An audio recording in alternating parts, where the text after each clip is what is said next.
There is a silent tragedy that occurs in the life of every deep thinker, yet it is rarely discussed in the open. As a man's mind begins to expand, as he starts to see through the comforting illusions that society builds to protect itself, he suddenly realizes that he is speaking a language no one else understands. At first, he assumes the fault lies with him. He tries to adjust his vocabulary. He attempts to lower the resolution of his thoughts, hoping that if he makes himself smaller, he might finally fit back into the puzzle of ordinary life. But eventually, a heavy realization sets in. He has not lost his ability to communicate. He has simply lost his appetite for the trivial. When a man begins to observe the world through the lens of philosophy, literature, and ruthless self-examination, a quiet separation takes place. He looks at the frantic race for status, the endless hunger for approval, and the desperate noise of the modern marketplace, and he feels nothing but a profound exhaustion. Most men measure their success by how perfectly they have integrated into the crowd. But the exceptional man eventually realizes that integrating into a sick society is not a victory. It is a surrender. Fyodor Dostoevsky once observed that to be acutely conscious is a kind of illness in a world that demands blissful ignorance. The deeper a man's awareness grows, the more he resembles a stranger in his own home. This is the beginning of what we might call the literary exile. Exile is often misunderstood as a punishment. We imagine a man driven out of his city, weeping for the home he left behind. But there is another kind of exile, a voluntary one. A quiet departure taken by a man who realizes that the city was built on lies and that true freedom only exists in the wilderness. The average person spends his entire life playing a character written by someone else, quietly reciting lines he never paused to question. He inherits his opinions from the daily news, mistaking the manufactured outrage of the moment for genuine thought. He adopts his ambitions from his neighbors, exhausting his brief existence in the pursuit of borrowed dreams and hollow status symbols, only to reach the end and realize the race was never his to begin with. He borrows his morality from the crowd, shifting his values like a weather vane the moment public approval changes direction. Because he possesses no internal compass, he is utterly terrified of the dark, those quiet, unscripted spaces where the demands of society fade and the unexamined self is finally forced to speak. To avoid this terrifying encounter, he surrounds himself with the artificial light of constant distraction. Endless entertainment, trivial conflicts, and the numbing hum of a screen become his fortress against the unbearable silence of his own mind. But the exceptional man refuses to read from a borrowed script. He steps off the stage. He walks into the dark, not because he hates the actors, but because he respects the truth too much to participate in the charade. This transition is never easy. There is a dangerous temptation that haunts every man who chooses the path of the outsider. As the silence deepens around him, he begins to feel the cold draft of isolation. The crowd will always try to pull him back, not out of love, but out of fear. A man who stands alone is a mirror that reflects the cowardice of those who cannot. To bring him back, society will offer him compromises. It will tell him that his standards are too high. It will accuse him of arrogance.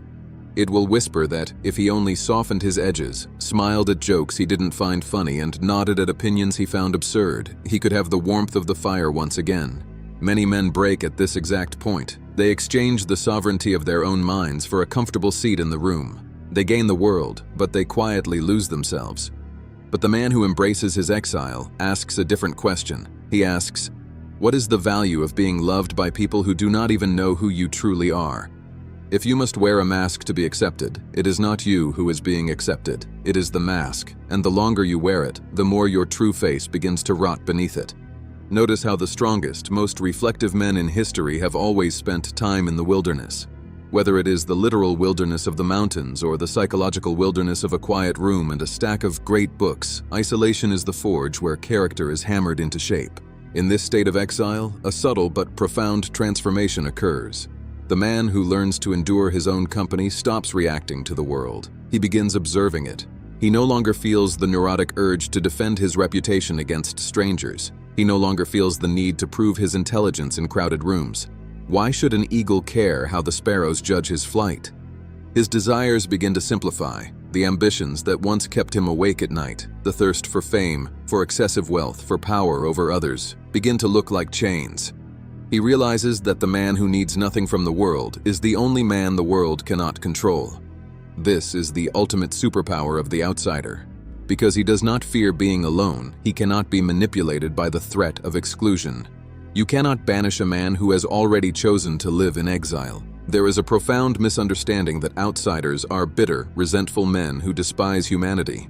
In truth, it is often the opposite. It is only by stepping away from the crowd that a man can learn to truly love mankind.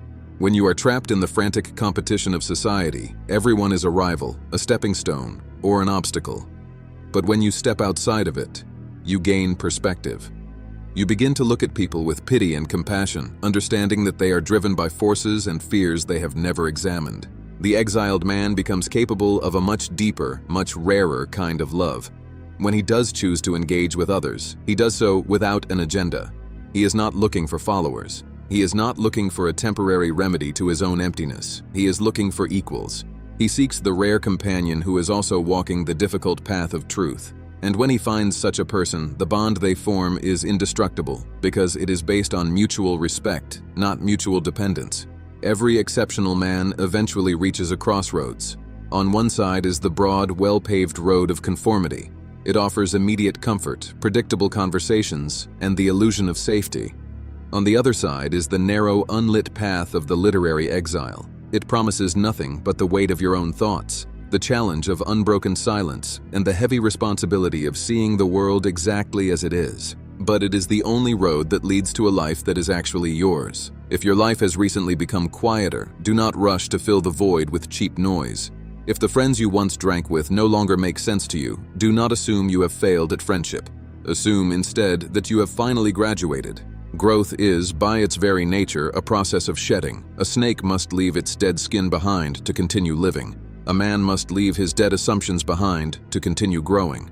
Before you click away, ask yourself this: are you living a life that was chosen by your own deliberate reflection, or are you simply acting out the expectations of the time and place you happen to be born into?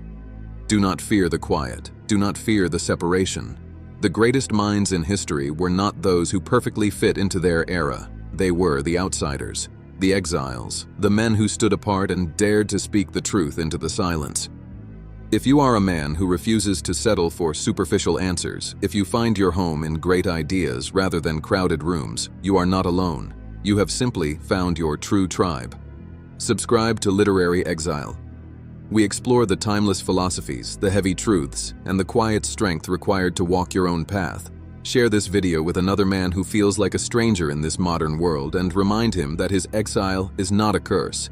It is the beginning of his true life. The exceptional man does not fear walking away from the crowd. He fears remaining in the crowd, only to one day look in the mirror and realize he has no idea who is looking back.